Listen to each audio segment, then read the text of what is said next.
প্রেমের গল্পটা কখনো সোজা পথে চলে না, কখনো কানাঘুষো, কখনো বা দূরত্ব। আর ঠিক সেই সময় জন্ম নেয় নতুন এক গুঞ্জন। কিন্তু টলিপাড়ার এই গল্পটা কি আদেও ভাঙনের, নাকি এটাও এক পরিণতির অপেক্ষা? এই গল্প নীল আর তৃণার, যেখানে হাজারটা রটনার ভিড়ে প্রেমটা ঠিকই টিকে আছে, কিংবা ধোঁয়াশার আড়ালে হারিয়ে যেতে বসেছে। কি বললেন নীল নিজেই।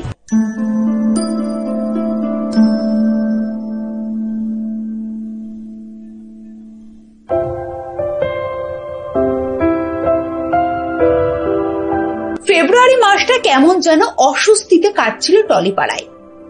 সোশ্যাল মিডিয়ায় ছড়িয়ে পড়েছিল কানাঘুষো, নীল আর তৃণার সম্পর্কে কি চির ধরেছে? কারণ দেখা যাচ্ছে না একসঙ্গে, নেই একে অপরের পোস্টেও তেমন উপস্থিতি। আর তার মধ্যেই নীল ভট্টাচার্য একাই ব্যস্ত ছিলেন তার প্রজেক্টে, তৃণা আবার নতুন ধারাবাহিকের সেটে। এর মধ্যেই ট্রোলারদের প্রশ্ন, একসাথে থাকেন না মানেই কি ভাঙন? আর সেখান থেকেই শুরু হয় জল্পনার ঝড়। এদিন এক সাক্ষাৎকারে তারা নিজেরাই সামনে এলেন।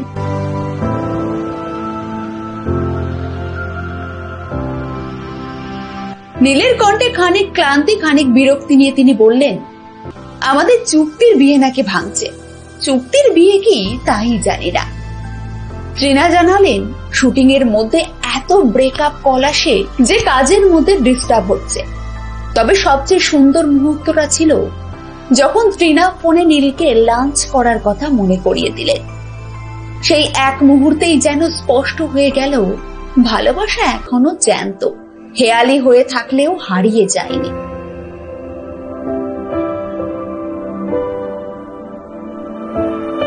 মুম্বাইয়ে পাড়ি দিয়েছেন নীল, কারণ অভিনয়ে নিজেকে আরো দক্ষ করার ইচ্ছায়।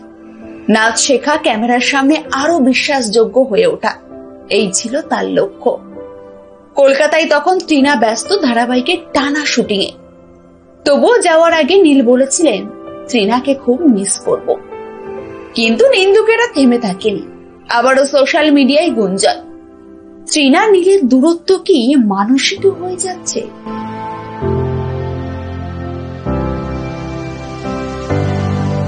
এইসব গুঞ্জনের মাঝেই এলো নীলের জন্মদিন।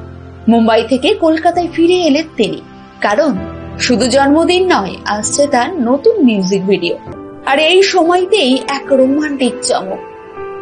পার্ক স্ট্রিটে একটি স্পেশাল পার্টি কে আয়োজন করলেন জানেন? তৃণা সাহা নিজেই।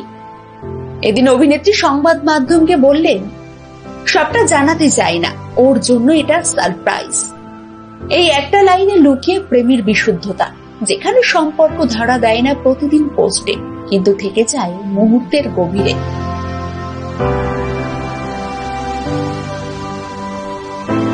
একটা সম্পর্ক মানেই কি সারাক্ষণ একসাথে থাকা, এক বাড়িতে এক ঘরেতে? নীল তৃণা কি সত্যিই বিচ্ছেদের পথে? নিন্দুকেরা বলবে হ্যাঁ, ভালোবাসার চোখে যারা দেখেন তারা বলবে না। তাদের ভালোবাসা এতটাই ব্যক্তিগত যে তারা কিছুই প্রমাণ করতে চায় না, না ছবি, না ভিডিও, না ইনস্টা। তবে এটা ঠিক, ভালোবাসার চুক্তি নয়, তাই সেটা ভাঙা বা টিকে থাকাও হয় না নিয়মে। তৃণার আয়োজন, নীলের ফিরে আসে, এগুলোই হয়তো অনেক প্রশ্নের উত্তর দিয়ে দিল।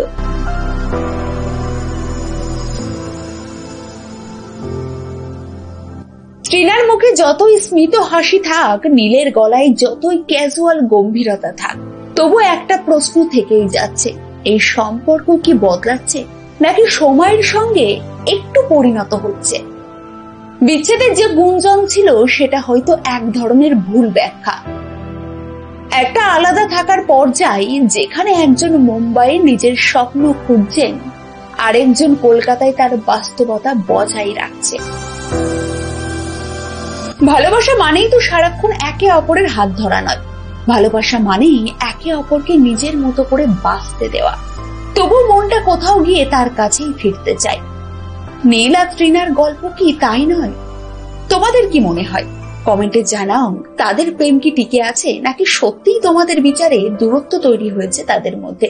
এমন আরো টলিউডের প্রেম কাহিনী জানতে চ্যানেলটা সাবস্ক্রাইব করে পাশে থাকতে ভুলো না।